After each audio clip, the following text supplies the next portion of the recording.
Let's have a cuppa. I'm going to be giving you the ins and outs, no matter how controversial or whatever I think of them. They are what I feel are in and out for the music industry and independent artists in 2025. Okay, I'm excited for this video. Let's do 2025 ins and outs being an independent artist. These are non-negotiables, if you ask me. My name is Jodie Bryant. I'm a presenter. I'm a new music specialist. I'm currently presenting Future Pop on BBC Radio 1 on a Wednesday. And I have a new music night called Discover Live, which is one of the biggest new music nights in the country.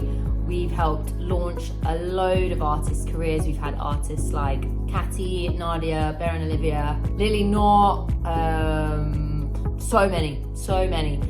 We also have our own channels, so you can go check those out. We're going to be announcing the first event of this year soon, but I'm basically making a load more helpful videos on here because I know the secrets of the music industry. I know them because I've been in the music industry and radio industry for a good few years now, and I've been in playlist meetings, I've been on the other side, I've been to music networking events, and I know what works and what doesn't work for independent artists. So I'm going to be giving you the outs and then the ins because we'll save the best till last. But if you're doing any of the outs, you gotta stop. And if you're not doing any of the ins, it's time to begin. You can obviously skip back and forth and just take notes and jot down what I think, but I'm going to be going into each thing with a bit more detail so that you know more about it and why not to do it or why to do it and how you can learn from it as an independent artist. Wanting to grow your platform, your brand, your music, your fan base in 2025. So here we go. We're going to go from number 3, outs, not supporting fellow musicians. What are you doing? Why are you not supporting your friends? Everyone who wants to become the next big thing, the next big pop star, the next big rock band, the next big dance artist, it's actually a smaller community than we think. There seems to be artists everywhere you turn, like an abundance of them. But if you're friends with them, which I presume you are because all artists, roam in the same circles, why are you not supporting your friends? If you like something, if you think what they're doing is creative and fun, go and show some love to it on socials.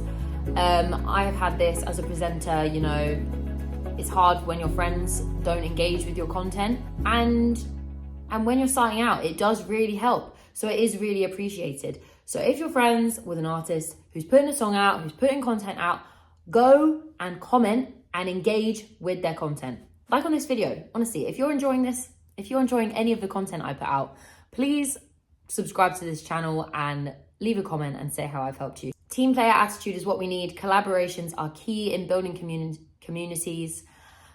That's all I'm going to say on that. Number 2, this might be a bit of a controversial one, but out. Pluggers. They're out. You don't need to spend your money on them. I advocate this on my TikTok so much. If you are an independent artist, you don't need a plugger, okay? Why do I know this? Because I have seen a lot of pluggers I've seen a lot of artists work with pluggers who haven't done anything for their music. When artists often finally get that first Radio 1 play or the first chance at playing my gig night or a showcase by other amazing presenters like Abby McCarthy's gig night, they haven't spent money on a plugger. They've done it off their own back and by growing their own social media and by doing their own work and knowing the ins and outs of their brand and their music. Plugging it's a middleman, okay? And they seem to charge an extortionate rate, and I don't really get it. So what you've got to think about is binning that off the budget, because releasing music as an independent artist is so expensive, and that is one of the first things you can get rid of. Like, you can send your music yourself to literally anyone you want. We have the internet, we have social media. You can network and find people to send your music to.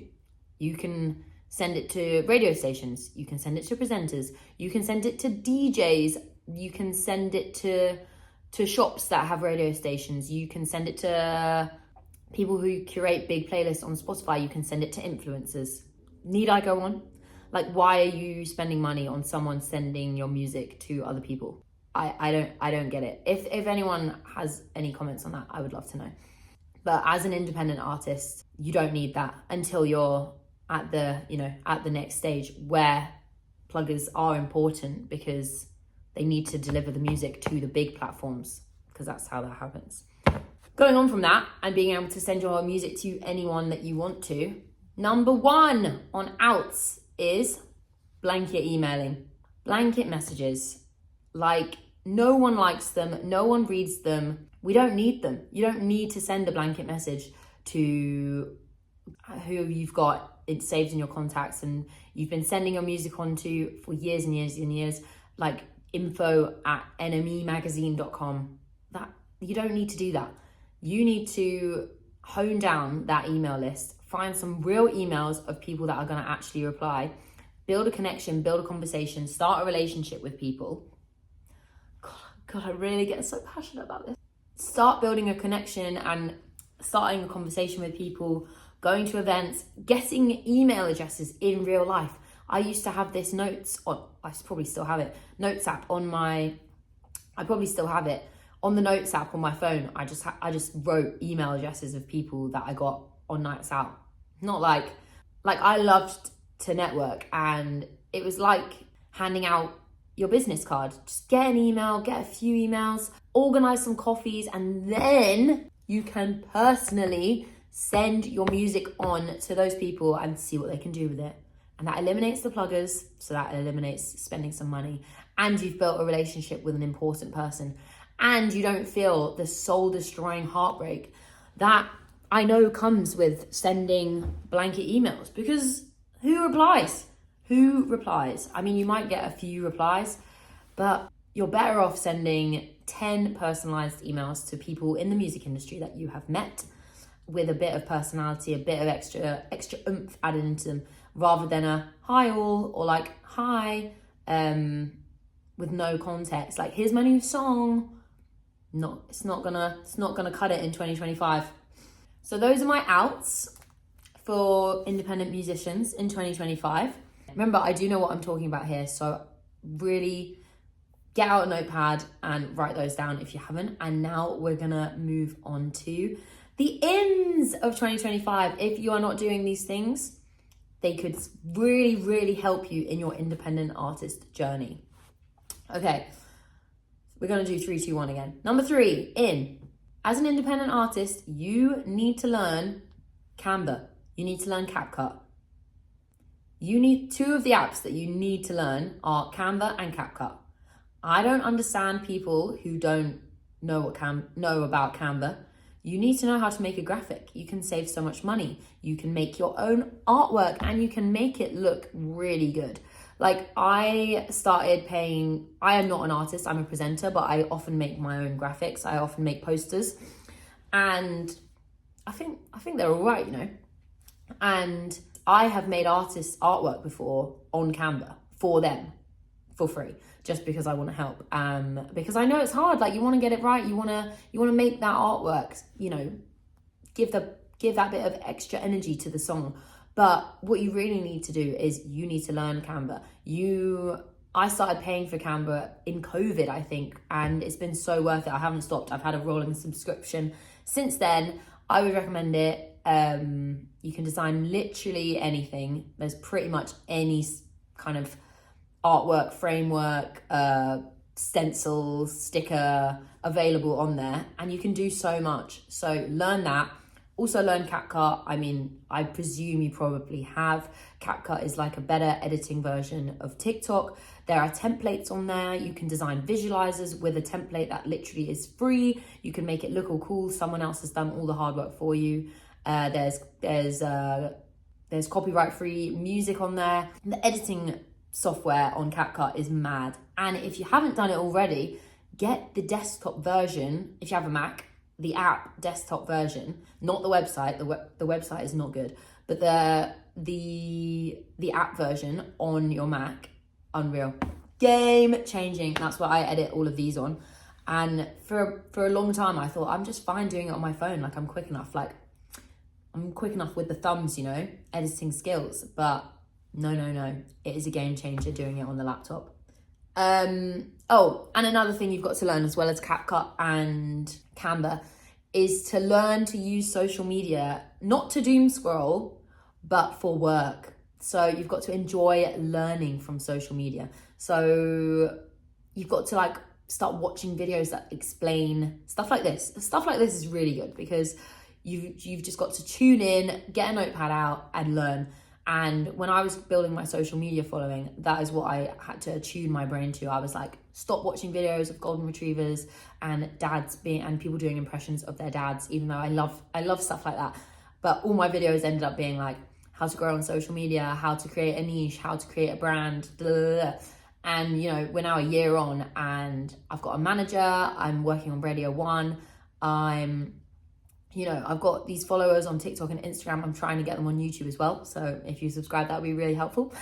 And I'm not an artist, but I'm saying you as an artist, you can do that too. So yeah, don't doom scroll. Apart from on the odd occasion when, it is okay. Number 2, in planning ahead. This literally is just so important. And if you're not doing it already as an independent artist, then you need to, because planning ahead makes you feel on top of everything. Being independent, being an artist, it's so overwhelming, you have to do so many different things. You have to wear so many hats. You have to be on top of the marketing, the social media strategy, the clothes you wear, the makeup you do for shoots, the look, the brand, the world you create, stickers, gigs, promo. I'm literally running out of breath talking about it all. But if you plan ahead, it just makes it all less daunting. And I didn't even mention, obviously, the important part, the music. But if you plan ahead, it's just so much less daunting. You can have stuff to always look forward to, and that is so important in today's day and age. The worst thing to do is when an artist, just drops a single out of the blue every couple of months, every kind of 4 or 5 months. It's just a bit like, where are we going with this? And in 2025, that is not going to cut it anymore, because music industry want to see longevity. They want to see worlds that you've created. They want to see variation, variety, like big impact projects where like singles culminate in like a story. Like, do you know what I mean? It's just like, you can't just like write a song about riding a bike one day and then 6 months later put out a song about something else completely unrelated. But like, you can, and obviously you are allowed to do that, but it won't necessarily help with it will make you feel maybe a bit more stressed. I'm trying to make you feel less stressed, okay?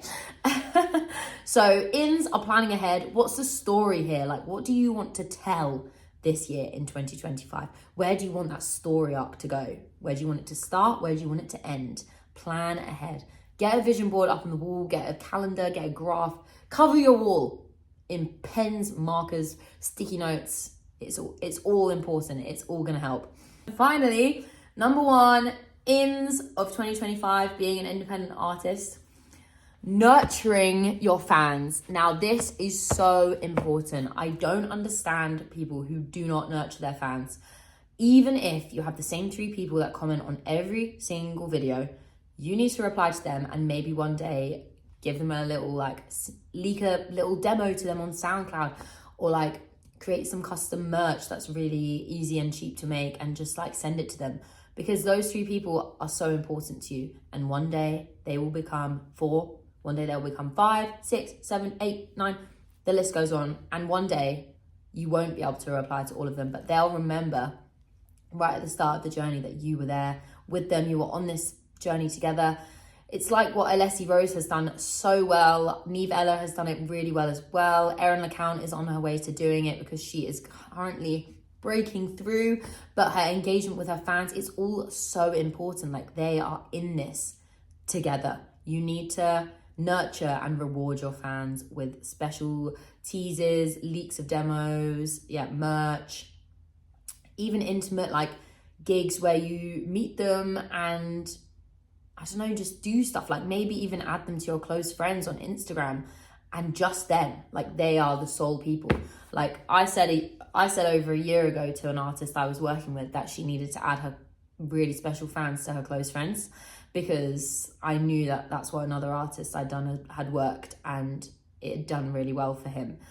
And then Billie Eilish went and did it and gained like 2 million followers overnight or something ridiculous.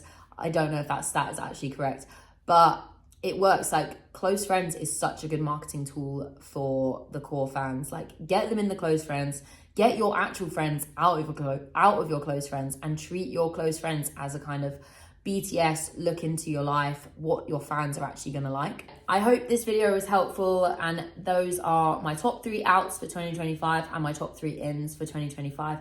If you're an independent artist and you found this helpful, then my name's Jodie Bryant. I have more videos like this with advice for independent artists and just artists seeking their way out in the world, because it's tough out there. The music industry is hard. And I would really love it if you liked this video, commented, and subscribed to my channel, because there's going to be more stuff like this. It's freezing today, so I hope you like my fluffy jacket. My boyfriend calls it my gorilla jacket. Yeah, like and subscribe, and I will see you very soon for more independent artist tips for the upcoming year.